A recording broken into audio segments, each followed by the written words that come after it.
कहीं तीर्थ यात्रा में जाने का अवसर प्राप्त होता है और तीर्थ यात्रा में आने के बाद जब हमारे कुल देवता, ग्राम देवता, पितृ देवता और हमारे माता पिता का आशीर्वाद होता है तो त्रिवेणी का संगम मिलता है।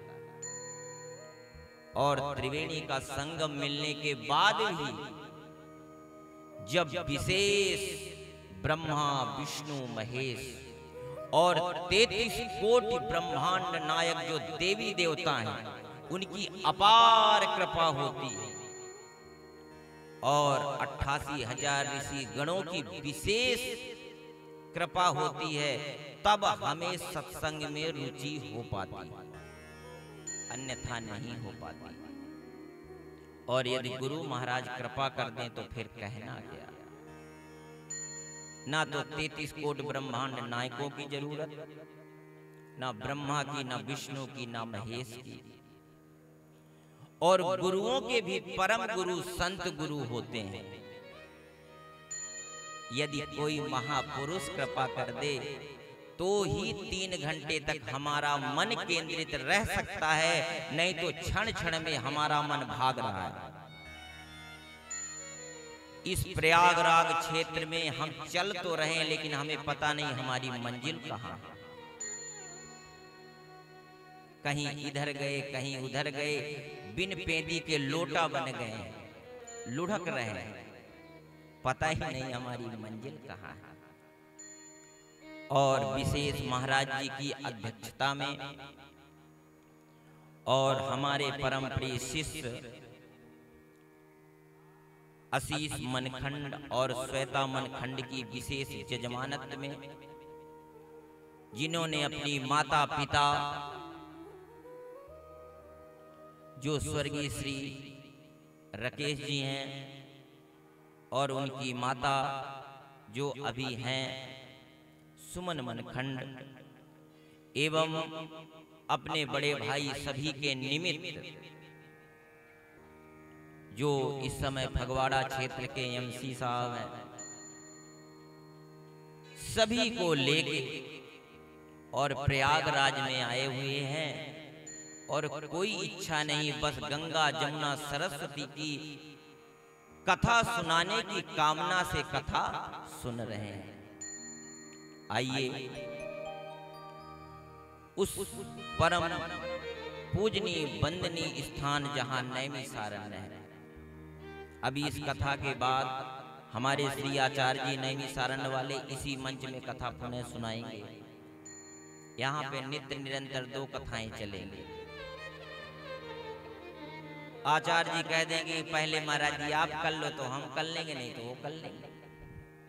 वो नैमिषारण्य से आए हैं और हम श्रीधाम वृंदावन का नाम लेके हम आए हुए हैं, तो आनंद से कथा सुनेंगे। नैमिषारण्य क्षेत्र में 88,000 ऋषिगण बैठे हुए हैं। महात्म की कथा तो आप लोगों ने नित्य निरंतर सुनी ही होगी, भागवत के महात्म की।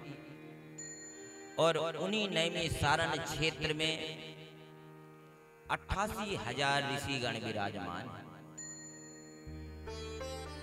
समस्त ऋषिगण इस उद्देश्य से विराजमान हैं कि हमें ऐसा कोई वक्ता मिले जो कि हमें वेद पुराण की कथा सुनाए।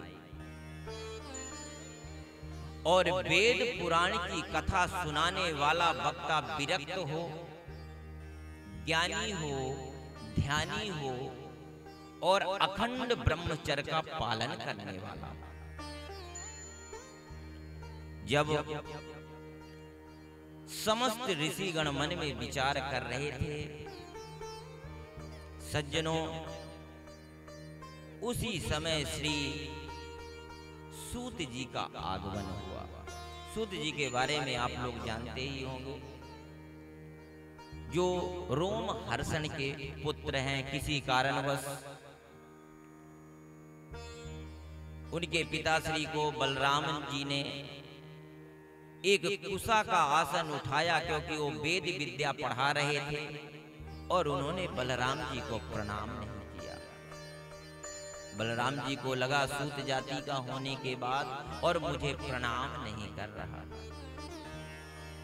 कभी कभी मनुष्य के अंदर ऐसा ईगो आ जाता है कि मनुष्य को लगता है कि इस दुनिया में मेरे से बड़ा कोई नहीं। अहंकार में ऐसे फूल के चलता है मानो मैं मरना ही नहीं। और जब उन्होंने दंडित किया तो ऋषि मुनियों ने कहा, आपने हमारे पुराण के ज्ञाता,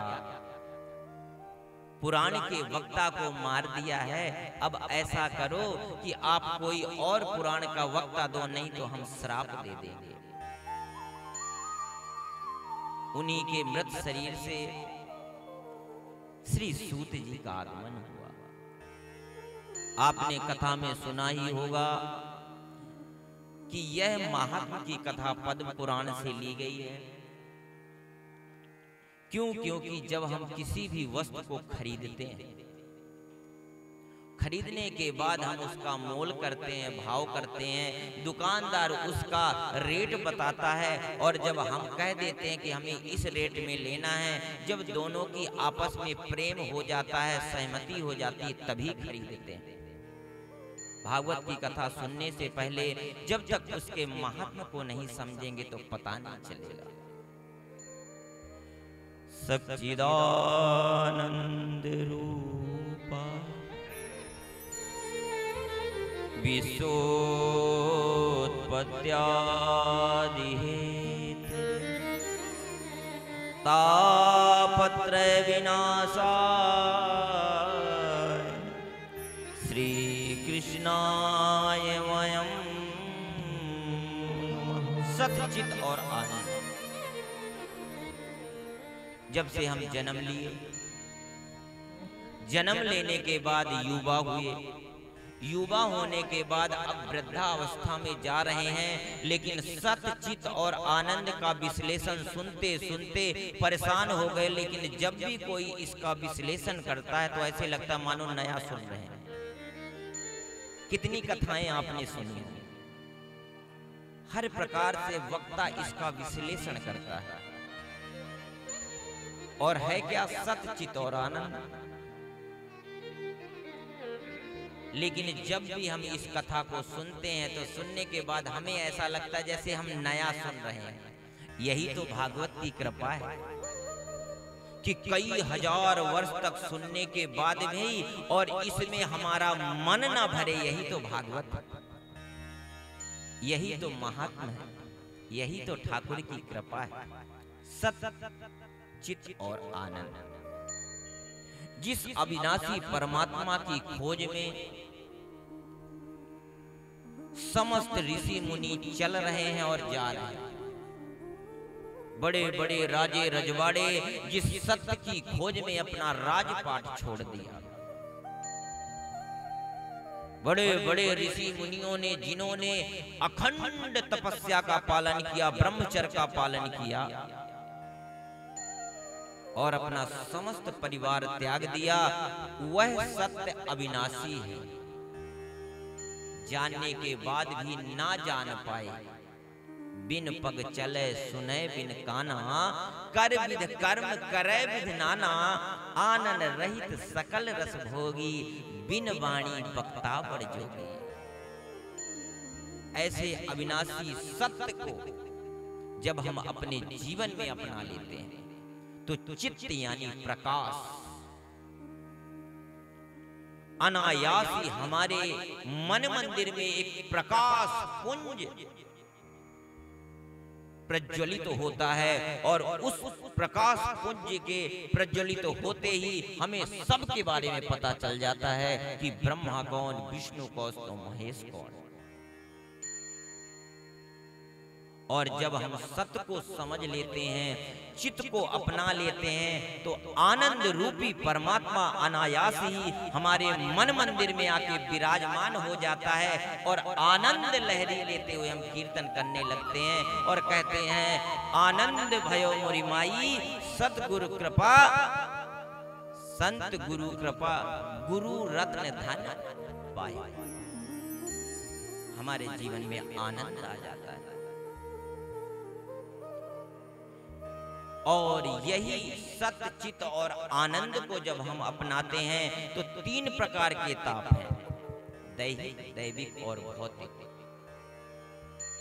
इन तीनों तापों के बारे में हम सहज में समझ लेते हैं और बाद में जब ये तीनों ताप समझ में आते हैं तो कहते हैं श्री कृष्णाय वयम् नमः। ऐसे परम वंदनी, ऐसे परम स्मरणी, ऐसे परम पूजनी जो साक्षात सृष्टि के मालिक हैं, ऐसे परम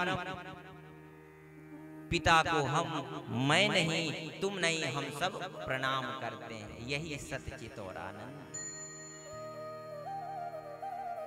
इस दुनिया में कोई तन दुखी, कोई मन दुखी, कोई धन बिन रहते उदास, थोड़े थोड़े सब दुखी, सुखी राम के दास।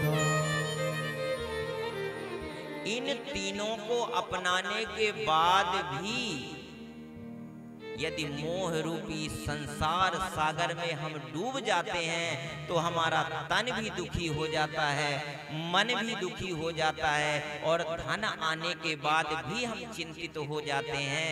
और यदि 24 घंटे अपनी जिह्वा से राम राम राम राम हरे कृष्णा जपते रहते हैं और संत महापुरुषों के दर्शन करते रहते हैं तो इन तीनों से हम परेशान नहीं होते। प्रयागराज में हम आए।